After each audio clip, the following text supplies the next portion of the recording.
ইন্নাল্লাহা ইয়াগফিরুয যুনুবা জামিআ, আল্লাহ সমস্ত গুনাহ ক্ষমা করবে। ইন্নাহু হুয়াল গফুরুর রহিম, কারণ তিনি হচ্ছে ক্ষমাকারী, দয়ালু। তুমি কি ওই যে পতিতালয়ের মহিলা, তার চাইতেও খারাপ যে কুকুরকে পানি পান করিয়ে জান্নাতের বিষয় জেনে গেছে? আমাদেরকে আল্লাহ নবী সাল্লাল্লাহু আলাইহি ওয়াসাল্লাম জানাইছে তার বিষয়, যে সে জান্নাতে প্রবেশ করবে।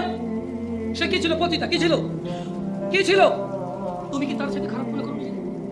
যে আল্লাহ পতিতা কুকুরকে পানি খাওয়াইলে সন্তুষ্ট হয়ে জান্নাত দেয়, যে আল্লাহ 99 জন লোককে হত্যা করার পর যে বলছে ক্ষমা নাই তাকে হত্যা করছে, এরপরেও মনের ভিতরে কেমন জ্বালা যন্ত্রণা যে আমি কোথায় গেলে মাপ পাবো, কেমনে আমি মাপ পাবো, এই যে মনের ওর এই যে দ্বিধা দ্বন্দ্ব যে আছে, তো একজন বিচার করে ফেলবে, মাপ না পেলে কি হবে, কে করবে মাপ?